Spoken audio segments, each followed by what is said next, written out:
Wheaties present Dimension X. Adventures in time and space, transcribed in future tense. Dimension X.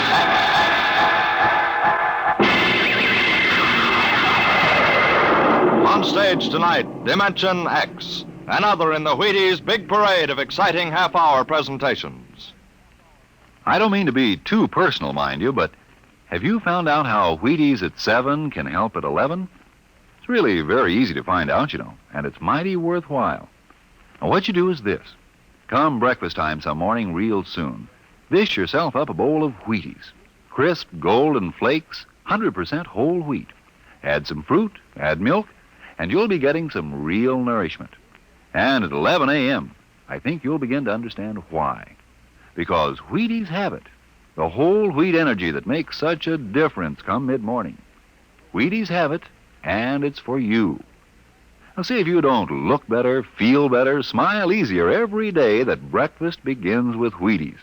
I know, I do. See for yourself how Wheaties at 7 can help at 11. It's amazing, really.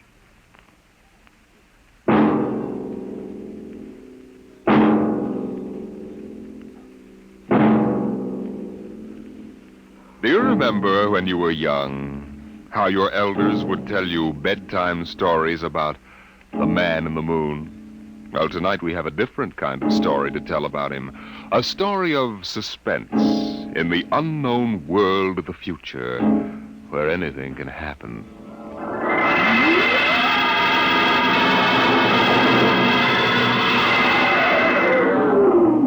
Attention. Attention. This is the Federal Bureau of Missing Persons calling all local agencies. Attention. This is a coded report nationwide. Missing since 9 o'clock this morning the following persons. Smidgley Jonathan, 5 feet 8 inches tall, brown hair, brown eyes, mastoid. Hello. Hey, get off this wavelength. This is a restricted band. Hello. Look, whoever you are, you're on a coded wavelength. Now tune out. This frequency is reserved for the Federal Bureau of Missing Persons. Hello, Earth. This is the moon calling Earth. Hello, Earth. This guy's loony. Transmitting room. Jake in transmission. Jake, this is Charlie in the code room. Some crackpot's on our frequency. Yeah, I heard him, Charlie. I've got CQ trying to trace it now. Yeah, well, hurry it up, will you? Some ham's in for a good stiff fine by the FCC. They ought to take his license away. Oh, here comes Lenny with a directional fix. Here you are, Jake. I checked it 4 times. What? This is impossible, and you know I it. can't help it. Hey, what's going on down there? How about it? Get that ham out of my killer sight. Listen, Charlie, that interference is being beamed from 240,000 miles away. Oh, now, Jake, you know there ain't no such thing as 240,000 miles away. Oh, yes, there is, Charlie. Straight up. Straight. Hey, now, wait a minute. Charlie, that signal's coming from the moon. Are you nuts? Somebody might be bouncing it like a radar signal. Radar on this frequency? Where did you study basic radio? Listen, flathead, you asked for a fix. I gave the best fix our instruments can find. Now take it or leave it. Somebody on the moon is calling the Bureau of Missing Persons.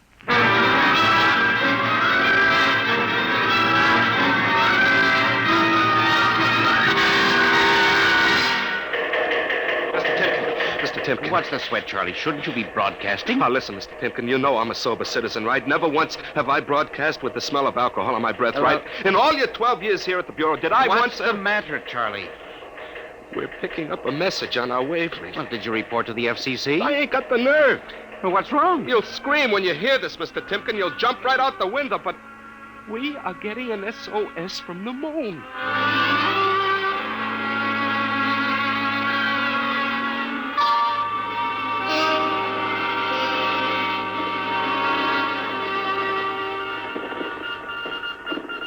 That's got it.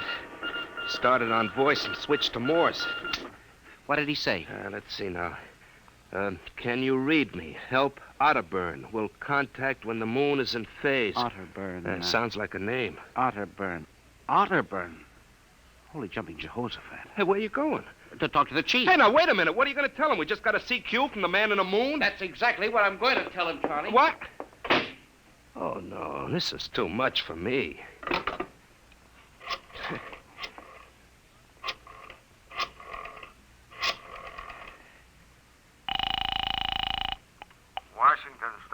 Yeah? Let me have O'Brien on the city desk, huh? One moment. O'Brien speaking. Seamus? Yeah? This is Charlie Starbuck down at the Missing Persons Bureau. You want a hot one? No kidding. This'll cost you a beer, okay? Shoot, Buck. I'll stay in your wavelength for 30 seconds. Yeah, okay. We just got a radio message from the moon. What? From the moon! Call me back when you're sober. Okay, Seamus, if you don't know a story when you see one. I'll send you the name of a good psychiatrist. Dad. So long, Orson Welles.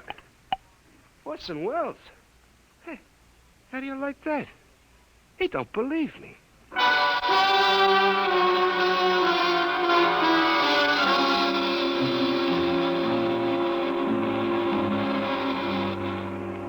Otterburn, Mr. Wade. Does that name ring a bell? You're the man with the photographic memory, Henry. What about Otterburn? Cornelius Otterburn, atomic physicist, reported missing from his home in Baltimore on June 5th, 1945, just 5 years ago. Vanished completely. Are you trying to tell me you really think there's something to this man in the moon business? Henry, I'm surprised at you. This is some crackpot trying to jam the airwaves. But the name Otterburn is so unusual. So are a lot of names. Mr. Wade, I have a theory. Henry, you always have a theory. But, Mr. Wade. Out, Henry. Mr. Wade. Out. I'm busy. Yes, sir. I'm sorry, Henry.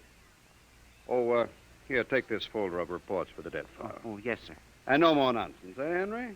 I appreciate that you have a very dull job filing old missing person reports, and I appreciate that you take an active interest in the affairs of the Bureau. But, no more nonsense, hmm? No, sir, Chief. No more nonsense. Oh. Pardon me. Hmm? Are you Mr. Henry Timken? That's my name. Permit me, Jefferson Philo, scientific feature writer. May I have a moment of your time? Certainly. Just sit down at my desk right over here. Thank you. My, that's quite a stack of papers. Filing. I'm the records custodian of the Bureau. 12 years and never misplaced a record. Magnificent. Now, Mr. Timken. Yes? Mr. O'Brien, the editor of the Star Ledger, said I might drop by and investigate a rumor. Only a rumor, mind you, that a message from the, moon? Well, we aren't certain it's from the moon. It may be a bounce. They have bounced radar waves off the moon, you know. Yes, I know. I wrote the first newspaper article on it. Oh, really? Well, I'd be interested to read it. I must have a copy in my briefcase. Well, don't bother. Oh, but I insist. There you are. I'll leave it on your desk. Well, thank you very much. Now, about this message from the moon, Mr. Timken. Well, we don't know for sure, as I said, but I believe that this message, wherever it originates, is from Cornelius Otterburn. The physicist? Oh, you know him. I once wrote an article on his contribution to nuclear mechanics.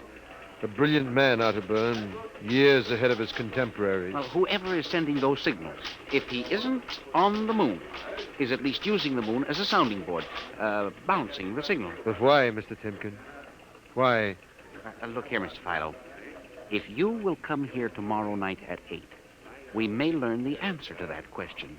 I have arranged with Charlie, our radio man, to let me use the equipment. May I consider this an invitation? You certainly may. Very well, sir. Until tomorrow night, then. Goodbye, sir. Goodbye, Mr. Philo. Goodbye. Lack-a-day.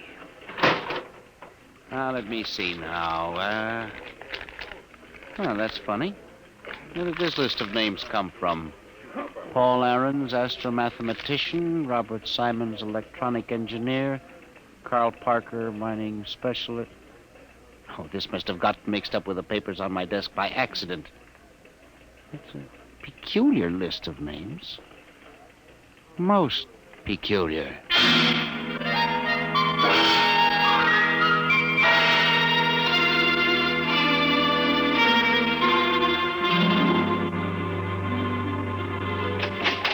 Good morning, Charlie. Oh, hi, Mr. Timken. I see we made the papers. Oh? And how? Mr. Chief steamed up about it. What did the paper say? Mostly ha-ha. Here's the Herald. Oh? Oh, brother, what a panty.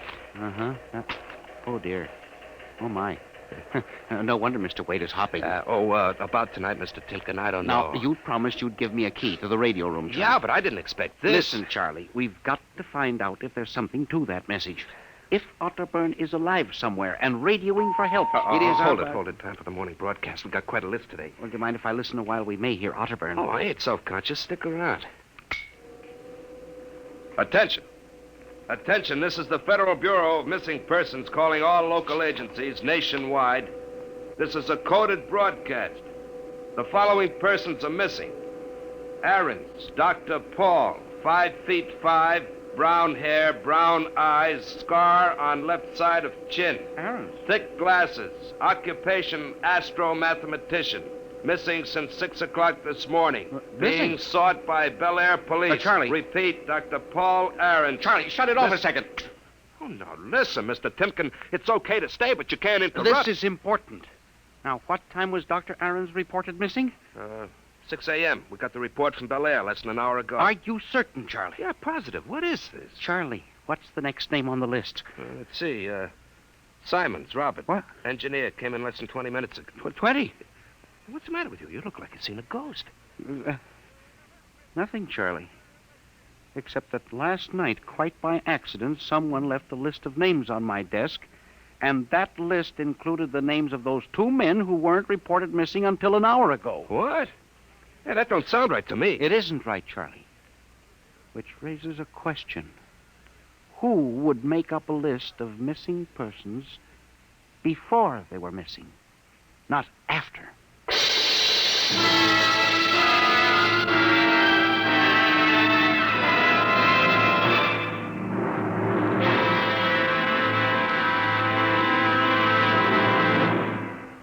Dimension X will continue in just a moment. You know, friends, when I talk about Wheaties Breakfast of Champions, I mean something like this. Champions do eat Wheaties because they feel Wheaties give them energy they need and because they just plain like the way Wheaties taste. And even though they are champions, that isn't unusual. Sort of the way you and I look at it, isn't it?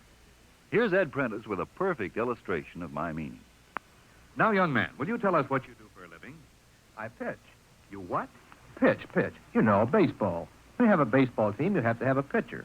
I'm a pitcher. I pitch. Oh, yes, I see. And are you on a team? Yes, sir. I'm on the Cleveland Indians. Cleveland Indians, What is your name, young man? I'm Bob Feller, and you know it as well as I do, Ed. Sure I do, Bob. It's good to see you. This makes your 14th season playing with the Indians, doesn't it? Yep, Ed. 14 years. Well, tell me, Bob, how long you been eating Wheaties? Oh, about 20 years, give or take a couple. You mean you started eating Wheaties before you started playing ball? Why, of course. What's so strange about that? Most people start eating Wheaties before they get to playing ball. In fact, most people never start playing baseball. You don't have to be a ball player to enjoy the lift you get from Wheaties with milk and fruit. You're right as rain, Bob. No champ ever said a truer word about Wheaties, breakfast of champions.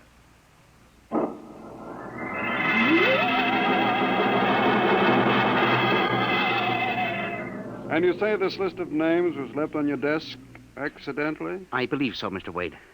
Do you have any ideas? Well, it's hard to say. Mr. Philo left some papers from his briefcase. Mr. Philo? A science feature writer. I see. You were the leak on the story, then? Oh, yes, sir. I'm afraid I was. I didn't think it would be treated as a laughing stock. We'll deal with that later. What's this Philo like? Well, he's strange. Bald, thick glasses, tall. Seems to know a great deal about scientific data, but being a science writer... Is there any other possibility? I don't know. But I do believe that this is all hooked up with the broadcast from Otterburn. That seems like a very remote possibility. A missing persons bureau deals in remote possibilities, Mr. Wade. Henry, I do not require a statement of policy. What's the theory? Mr. Wade, I have discovered that each year literally thousands of persons vanish, leaving no trace. They are never located. Where do they go? Nobody knows. And they disappear in interesting cycles. What sort of cycles? Occupations, for example. One year we'll have a run on, say, coal miners. Next year the proportions of engineers increases, then scientists... What do you think happens, Henry? I don't know, Mr. Wade. But I'm beginning to suspect that somebody else has discovered the same phenomenon. Even to the point, perhaps, of being able to predict who will turn up among the missing next. Philo? I don't know.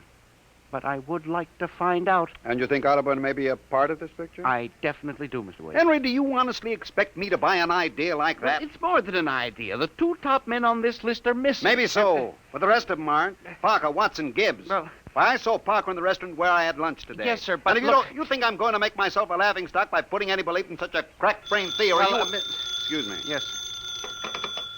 Hello, Wade speaking. Yes? Yes, I see. What name? Just a moment. Henry, let me see that list again. Oh, yes, sir. Here you are, sir. Go ahead. I see. I'll get back to you. I guess I owe you an apology, Henry. Yeah. Sir? Carl Parker was just reported missing. Parker? The third man on your list. Holy mackerel. Exactly. Henry, perhaps I've underestimated you.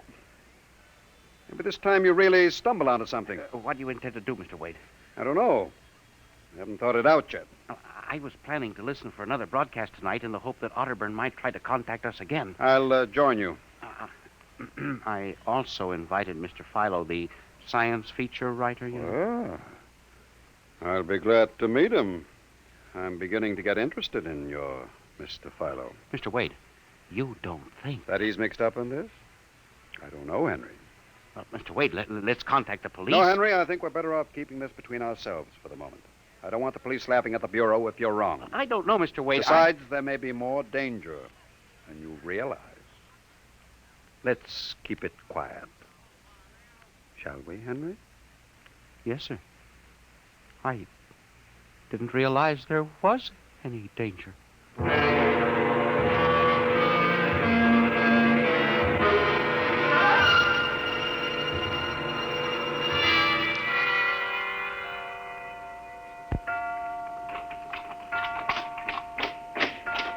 O'clock.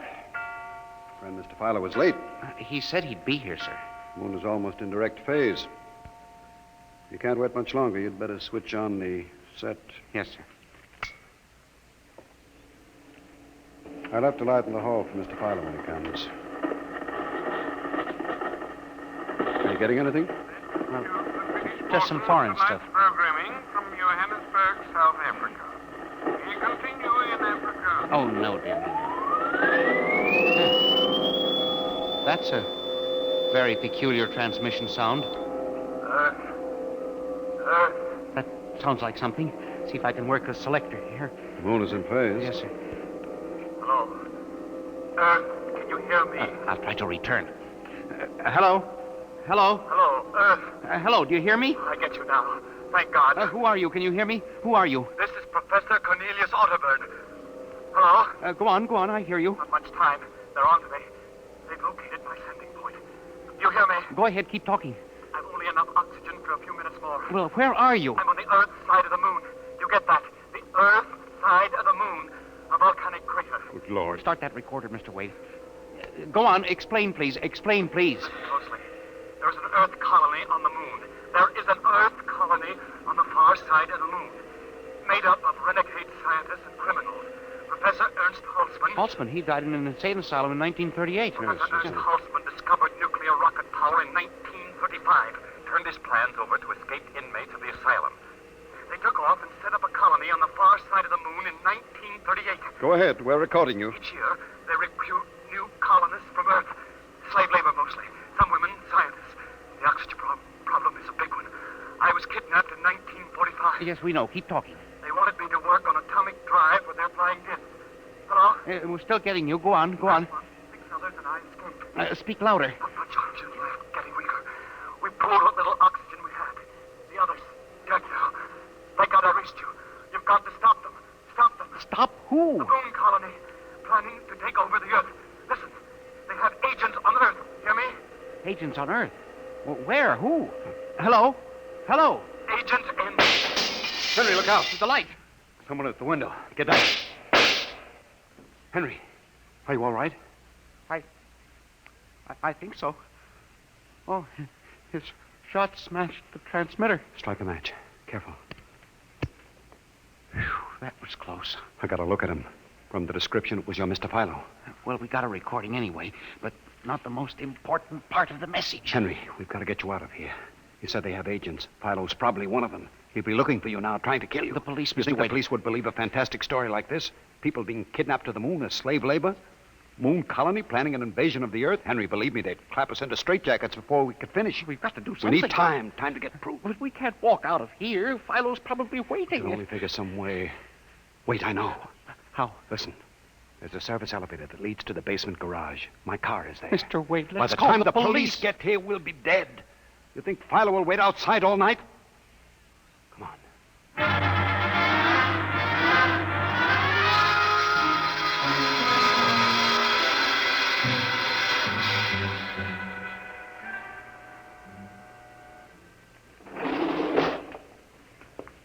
This is the basement. Come on. Keep to the side. Yes, sir. Shh. Here's the car. All right, Henry. You open the garage door, then jump into the car. We'll make a dash for it. But where can we go? I have a farm outside Chevy Chase.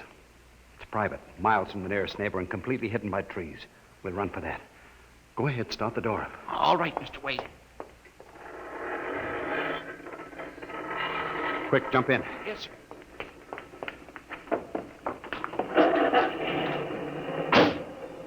All right, here we go. Cross your fingers, Henry.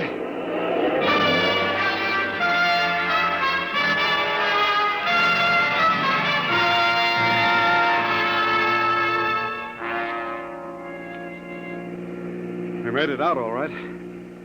Anything doing? Well, there's a blue coupe behind us.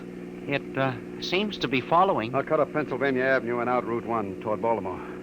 It is following. He turned with us. Can you go faster? Not much faster. He's gaining on us. I've got an idea. Hang on, Henry. Yes, sir. Why did you stop? Turn off the lights, quick.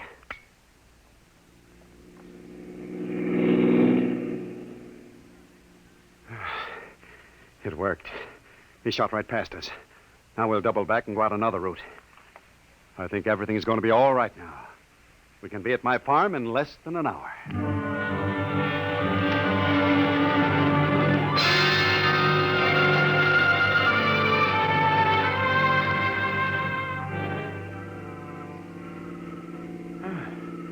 This place is really out in the wilderness, Mr. Wade.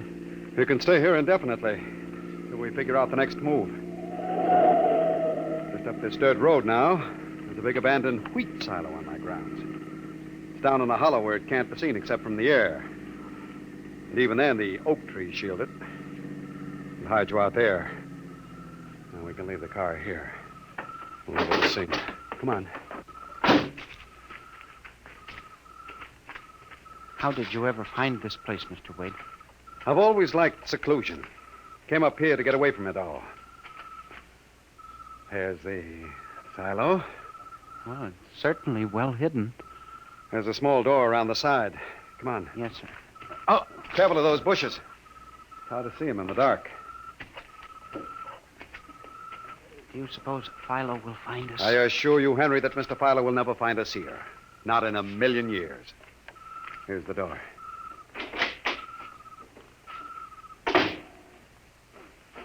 It's pitch dark. Hold my arm. I know the way. Just a few steps up, then another door. Yes, sir.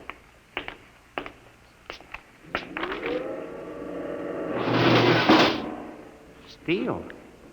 This is an unusual silo.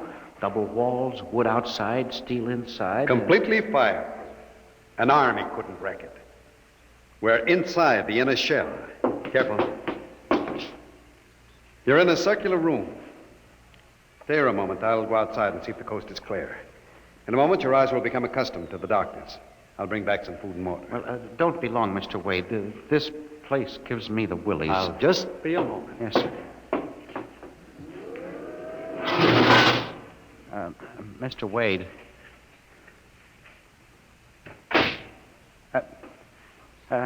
Mr. Wade. I swear I hear something. Mr. Wade! What's that? There is something. Good Lord. There's someone in here. It's locked. Oh, no. No, this must be a light switch. Oh, thank God. Oh, no. People. 10, 15, 20 of them. Mr. Wade! Help! Help! Will do you no good to shout, Henry. Mr. Wade, where are you? Outside, speaking over the intercom. Mr. Wade, there are people in here. 15 or 20 of them. They're sitting like statues just staring at me. They won't hurt you, Henry. They've all been drugged. They're even more helpless than you. Yes, but who are they? Permit me to introduce them, Henry, since they're currently unable to introduce themselves. The gentleman seated before you is Dr. Paul Ahrens, the astromathematician. Ahrens? Next to him is Mr. Robert Simons, electronic engineer. Name's on the list? Yes. They've all been recruited for work with Professor Halsman's group on the moon. On the moon? Then you're one of them? Of course. If you'll turn around, Henry, you'll recognize the drugged form of your old friend, Mr. Philo. Philo? But I thought... That he was part of the conspiracy? No, on the contrary. His stooping made it necessary for me to include him. Yes, but the man in the window, the one who fired the shots. An agent of mine, the pilot of this ship. Ship? What ship? This silo is a camouflage for a rocket launching platform. In a moment, the roof will slide back for the rocket's takeoff. A rocket ship? In exactly 70 hours, you and your companion will join Professor Otterburn on the moon. But you can't do this to me. We have done it, Henry. No! You see, there was another name omitted from that list, which No. I carelessly mixed up with your papers. That of Henry Timken. No! Bon voyage. I won't let you do this! You can't! Please let me out! Let me out, please! This can't happen! Let me out!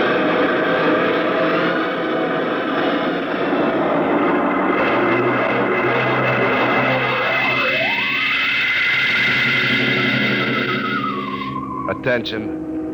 Attention. Missing since 8 o'clock last night. The following persons. Timken Henry, age 45, height 5 feet 8, brown eyes, slightly balding.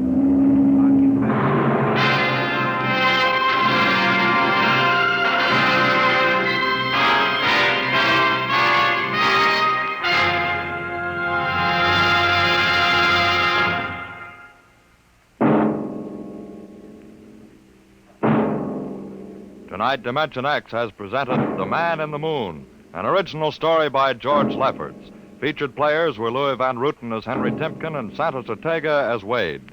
Your narrator was Norman Rose. Music by Albert Berman, engineer Bill Chambers. Dimension X is produced by Van Woodward and directed by Edward King. In a moment, we'll tell you about next week's show. And now, here is your Wheaties man, Frank Martin. Everybody knows whole wheat has vitamins and minerals in quantities. Sure, no great trouble figuring that out.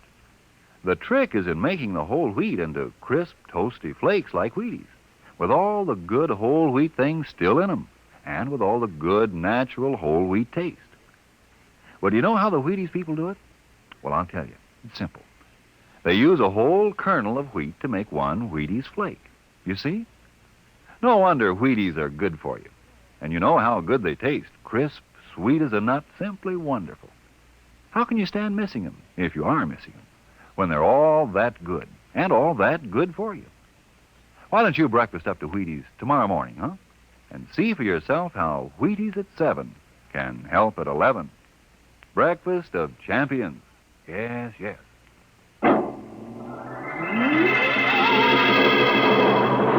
Next week, a strange and thrilling story of the foreign underground, of a brilliant young scientist and his wife whose only chance for escape from the secret police lay in a world that is beyond infinity, the world of... Dimension X.